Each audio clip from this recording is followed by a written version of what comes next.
Thank you kindly. Thank you, Mr. Chairman. Excellency, Mr. Ion Dinga, Permanent Representative of Romania and Chair of the First Committee, I would like to begin by congratulating you and the members of the Bureau on your election. I count on your leadership on the key issues before this committee and look very much forward to working with you, Mr. Chair. Excellencies, distinguished delegates, disarmament and international security lie at the heart of our determination to achieve sustainable development and to save current and future generations from the horrors of war. While the work has seen a reduction in interstate conflicts, the many conflicts that continue to affect different parts of the world show we have so much to do to achieve the ideals of peace within and among nations. In addition, the challenges to international peace and security have evolved, and that has implications for this very committee. Nuclear proliferation remains a critical issue. Chemical and biological weapons pose a constant threat, including from non-state actors.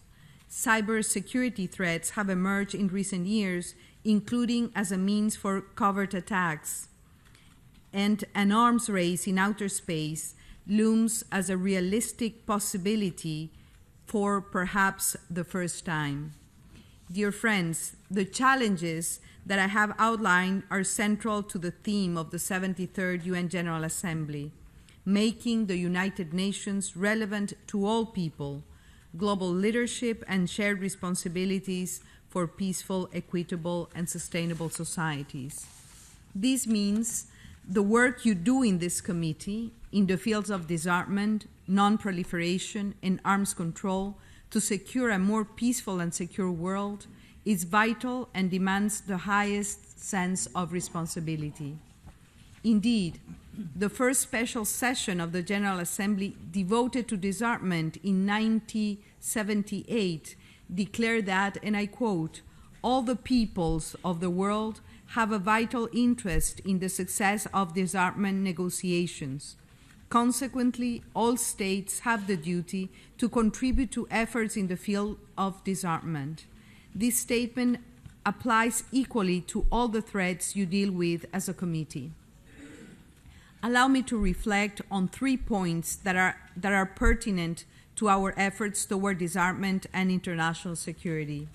First, we must build on the strong commitment world leaders made in the General Assembly 2 weeks ago. During your work, you should integrate the commitments to peace and prosperity made by member states during the recent Mandela Peace Summit. As emphasized by so many world leaders during the general debate, the organization must promote greater investments in prevention to avoid the higher cost of addressing conflicts. I am deeply encouraged by recent progress in the Horn of Africa, as well as the diplomatic rapprochement in the Korean Peninsula. The second point relates to the need to encourage countries to sign and ratify the Treaty on the Prohibition of Nuclear Weapons adopted in 2017.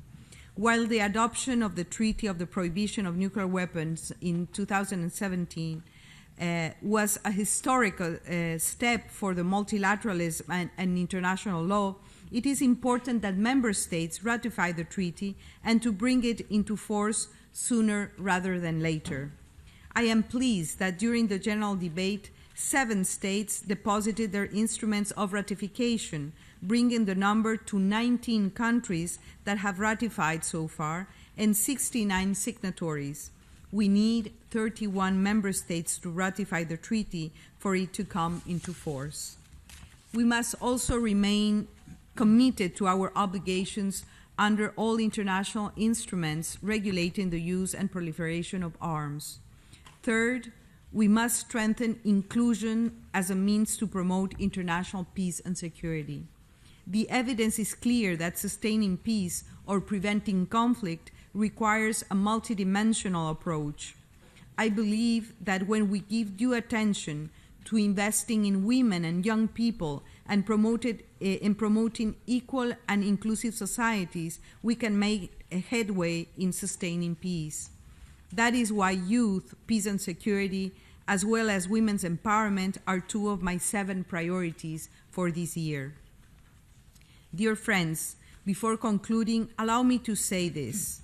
I am deeply aware of the challenges and tensions that surround and influence discussions on disarmament. However, I encourage member states to continue to negotiate meaningful outcomes for the common good of our interdependent world.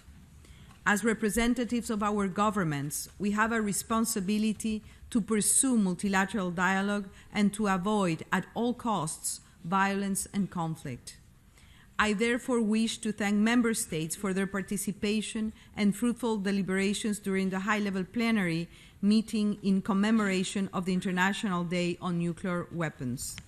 In a time of general skepticism toward multilateral institutions and arrangements and the need to prevent the unraveling of those systems that have served us well since the founding of our United Nations, we all need to work together to show that the General Assembly can deliver new agreements and understanding towards peace. Therefore, during the next months of work, we shall be looking to you to create the necessary synergies to positively influence multilateral processes towards the main objective of disarmament. I encourage all member states to envision disarmament and arms control efforts as a means to a greater end. Our collective end goal must be peace and security for all the peoples of the world, so all communities and people can thrive and enjoy individual well-being. The Secretary-General's actions proposed in his agenda for disarmament must be a great source of inspiration to us to use disarmament to save humanity, to save lives, and to secure a common future. Let us make the work of this body relevant to all people by demonstrating that we can, when faced with the most difficult of challenges, truly deliver. Thank you very much.